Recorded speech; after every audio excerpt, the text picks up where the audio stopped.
ಪ್ರಿಯ ನಿರೀಕ್ಷಕರೇ, ನಮಸ್ಕಾರ. ಬಿರ್ಬಲ್ನ ವಿಶೇಷ ಕಾರ್ಯಕ್ರಮಕ್ಕೆ ಆತ್ಮೀಯವಾದ ಸ್ವಾಗತ. ಯಾರು ಏನು ಮಾಡುವರು? ಅಮಿತ್ ಶಾ ಬರಲಿ, ಮೋದಿಯೇ ಬರಲಿ, ಯಾರು ಬೇಕಾದರೂ ಬರಲಿ, ಯಾರು ನನ್ನ ಏನೂ ಮಾಡೋದಕ್ಕೆ ಸಾಧ್ಯ ಇಲ್ಲ ಅನ್ನೋ ಅಹಂನಲ್ಲಿ ಮೆರೆದಾಡ್ತಿದ್ರು. ಅದು ನಿಜನೂ ಹೌದು. ಮಮತಾ ಬ್ಯಾನರ್ಜಿ ಅವರನ್ನ ಇಷ್ಟು ದಿನಗಳವರೆಗೂ ಯಾರಿಂದಲೂ ಕೂಡ ಮುಟ್ಟೋಕೆ ಸಾಧ್ಯ ಆಗಿರಲಿಲ್ಲ. ಬಟ್ ಇವತ್ತು ದೀದಿ ಅವರಿಗೆ ಯಾರಾದರೂ ಸರಿಯಾದ ಪಾಠ ಕಲಿಸಿದ್ರು ಅಂತ ಏನಾದರೂ ಇದ್ದರೆ ಅದು ಈ ದೇಶದ ಸುಪ್ರೀಂ ಕೋರ್ಟ್ ಮಾತ್ರ. ಸುಪ್ರೀಂ ಕೋರ್ಟ್ ದೀದಿ ಮುಖಕ್ಕೆ ಈಗ ಮಂಗಳಾರತಿಯನ್ನೆತ್ತಿದೆ.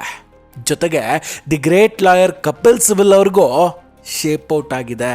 ಪಶ್ಚಿಮ ಬಂಗಾಳದಲ್ಲಿ ವಿಶೇಷ ತೀವ್ರ ಪರಿಷ್ಕರಣೆ ಅಂದರೆ SIR ನಂತರ ಫೆಬ್ರವರಿ 28ರಂದು ಅಂತಿಮ ಮತದಾರರ ಪಟ್ಟಿ ಬಿಡುಗಡೆಯಾಗಲಿದೆ ಅಂತ ಚುನಾವಣಾ ಆಯೋಗ ಘೋಷಣೆಯನ್ನು ಮಾಡಿತ್ತು.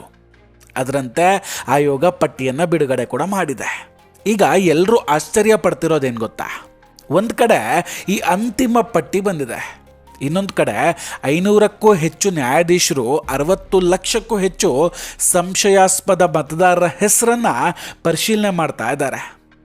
ಬಟ್ ಈ ಗ್ಯಾಪಲ್ಲಿ ವಕೀಲರಾದಂತಹ ಕಪಿಲ್ ಸಿಬಲ್ ಅವರು ಸುಪ್ರೀಂ ಕೋರ್ಟಿಗೆ ಬರ್ತಾರೆ. ಚುನಾವಣಾ ಆಯೋಗ ಈ SIR ಪ್ರಕ್ರಿಯೆಯಲ್ಲಿ ತೊಡಗಿರುವಂತಹ ಪಶ್ಚಿಮ ಬಂಗಾಳ ಮತ್ತು ಜಾರ್ಖಂಡ್, ಒಡಿಶಾದ ನ್ಯಾಯಾಧೀಶರಿಗೆ ತರಬೇತಿ ನೀಡ್ತಿದೆ ಅಂತ ಆರೋಪವನ್ನು ಮಾಡ್ತಾರೆ. ಇದನ್ನು ಕೇಳಿದ ಸುಪ್ರೀಂ ಕೋರ್ಟ್ನ ಮುಖ್ಯ ನ್ಯಾಯಾಧೀಶರು ಮತ್ತು ನ್ಯಾಯಮೂರ್ತಿ ಮನೋಜ್ ಮಿಶ್ರಾ ಅವರು ಆಶ್ಚರ್ಯ ಆಗ್ತಾರೆ. ಜೊತೆಗೆ ಸಿಬಲ್ ಅವ್ರಿಗೆ ಕೇಳ್ತಾರೆ, ಕಪಿಲ್ ಸಿಬಲ್ ಅವರೇ, ಚುನಾವಣಾ ಆಯೋಗ ತರಬೇತಿ ನೀಡದೇ ಇದ್ರೆ ಅವ್ರಿಗೆ ಮತ್ಯಾರು ತರಬೇತಿಯನ್ನು ನೀಡಬೇಕು ಅಂತ. ಸುಪ್ರೀಂ ಕೋರ್ಟ್ ಪಶ್ಚಿಮ ಬಂಗಾಳ ಸರ್ಕಾರಕ್ಕೆ ತರಾಟೆಯನ್ನು ತೆಗೆದುಕೊಳ್ಳುತ್ತೆ. ನೀವು ಪ್ರತಿದಿನ ಹೊಸ ಹೊಸ ನೆಪಗಳನ್ನು ಹಿಡ್ಕೊಂಡು ಕೋರ್ಟಿಗೆ ಬರಬೇಡಿ ಅಂತ ಉಗಿದು ಕಳಿಸಿದ್ರು. ಜೊತೆಗೆ ಮತದಾರರ ಪಟ್ಟಿ ಪರಿಷ್ಕರಣೆಯಲ್ಲಿ ಪದೇ ಪದೇ ಈ ರೀತಿ ವಿಳಂಬ ಆಗ್ತಾ ಇರೋದಕ್ಕೆ ಕೋರ್ಟು ಅಸಮಾಧಾನವನ್ನು ವ್ಯಕ್ತಪಡಿಸುತ್ತೆ. ಕಪಿಲ್ ಸಿಬಲ್ ಅವರೇ, ನಿಮ್ಮ ಬಳಿ ಪ್ರತಿದಿನ ಒಂದು ನೆಪ ಇರುತ್ತಾ, ಎಲ್ಲದಕ್ಕೂ ತಡ ಮಾಡ್ತಿರೋದು ಯಾಕೆ ಅಂತ ಕೇಳ್ತಾರೆ. ನ್ಯಾಯಾಧೀಶರಿಗೆ SIR ಪ್ರಕ್ರಿಯೆಯ ಬಗ್ಗೆ ತರಬೇತಿ ನೀಡೋದು ಚುನಾವಣಾ ಆಯೋಗದ ಕೆಲಸವೇ ಹೊರತು ಕೋಲ್ಕತ್ತಾ ಹೈಕೋರ್ಟ್ನ ಮುಖ್ಯ ನ್ಯಾಯಾಧೀಶರ ಕೆಲಸ ಅಲ್ಲ. ಯಾಕಂದರೆ ಅದು ಅವರ ಕಾರ್ಯಕ್ಷೇತ್ರ, ಜೊತೆಗೆ ವಿಶೇಷ ಪರಿಣಿತಿಯ ಕ್ಷೇತ್ರ ಅಲ್ಲ ಅಂತ ಹೇಳ್ತಾರೆ. ಪಶ್ಚಿಮ ಬಂಗಾಳದಲ್ಲಿ SIR ಪ್ರಕ್ರಿಯೆ ಸುಪ್ರೀಂ ಕೋರ್ಟ್ನ ಮೇಲ್ವಿಚಾರಣೆಯಲ್ಲಿ ನಡೀತಾ ಇದೆ. ಜೊತೆಗೆ ಕೋಲ್ಕತ್ತಾ ಹೈಕೋರ್ಟ್ ಇದನ್ನು ಗಮನಿಸ್ತಾ ಇದೆ. ಈ ಎಲ್ಲ ಕೆಲಸಕ್ಕಾಗಿ ನ್ಯಾಯಾಂಗ ಅಧಿಕಾರಿಗಳನ್ನು ನೇಮಿಸಬೇಕು ಅನ್ನೋದು ಸುಪ್ರೀಂ ಕೋರ್ಟ್ ಸ್ಪಷ್ಟವಾಗಿ ಹೇಳಿಕೆಯನ್ನು ಕೊಟ್ಟಿತ್ತು, ಆದೇಶ ನೀಡಿತ್ತು. ಹಾಗೆ ಈ ನ್ಯಾಯಾಂಗ ಅಧಿಕಾರಿಗಳಿಗೆ ದಾಖಲೆ ಪರಿಶೀಲನೆ ಮತ್ತು ತರಬೇತಿಯನ್ನು ಚುನಾವಣಾ ಆಯೋಗವೇ ನೀಡಬೇಕಾಗತ್ತೆ. ಯಾಕಂದರೆ ಚುನಾವಣಾ ಆಯೋಗಕ್ಕೆ ಅಲ್ವೇ ಇದು ಗೊತ್ತಿರೋದು.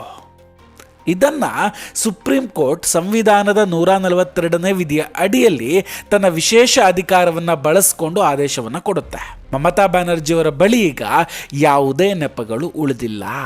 ಚುನಾವಣಾ ಆಯೋಗವು BJP ಅಥವಾ ಇತರರ ಪರವಾಗಿ ಕೆಲಸ ಮಾಡ್ತಿದೆ ಅಂತವರು ಇನ್ನು ಮುಂದೆ ಹೇಳೋದಕ್ಕೆ ಸಾಧ್ಯವೇ ಇಲ್ಲ. ಯಾಕಂದರೆ ಈ ಇಡೀ ಪ್ರಕ್ರಿಯೆಯನ್ನು ನ್ಯಾಯಾಧೀಶರು ನಿರ್ವಹಿಸ್ತಾ ಇದ್ದಾರೆ. ಮತದಾರರ ಪಟ್ಟಿಗೆ ಯಾರ ಹೆಸರನ್ನು ಸೇರಿಸಬೇಕು ಅಥವಾ ಯಾರ ಹೆಸರನ್ನು ತೆಗೆದುಹಾಕಬೇಕು ಅನ್ನೋದನ್ನು ಈಗ ನ್ಯಾಯಾಧೀಶರೇ ನಿರ್ಧಾರ ಮಾಡ್ತಾರೆ, ಸರ್ಕಾರಿ ನೌಕರರು ಮಾಡೋದಿಲ್ಲ. ಸೊ ಕೇಂದ್ರ ಸರ್ಕಾರ ಇದನ್ನು ಕಂಟ್ರೋಲ್ ಮಾಡ್ತಿದೆ ಅಂತ ಹೇಳೋದಕ್ಕೆ ಇಲ್ಲಿ ಬರೋದೇ ಇಲ್ಲ.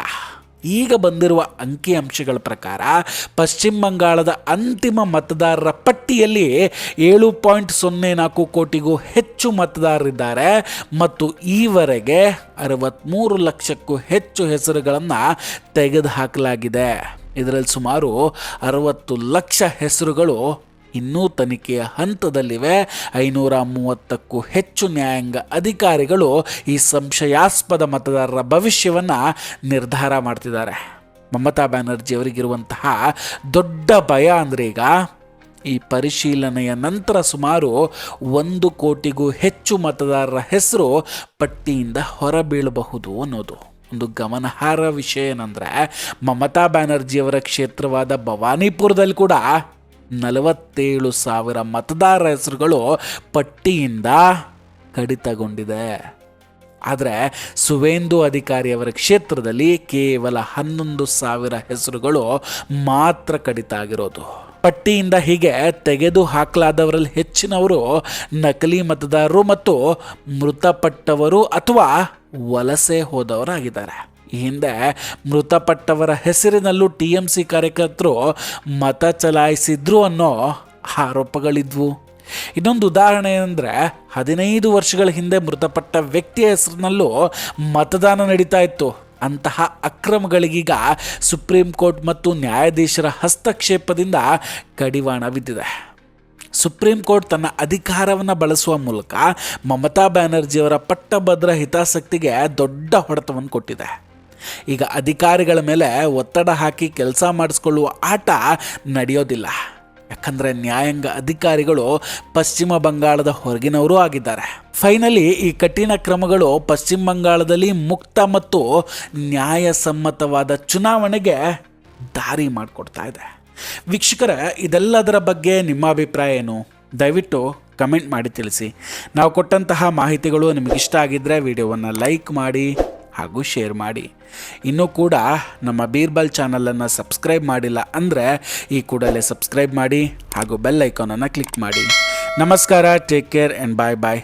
ಮತ್ತೆ ಭೇಟಿಯಾಗೋಣ. ಜೈ ಹಿಂದ್.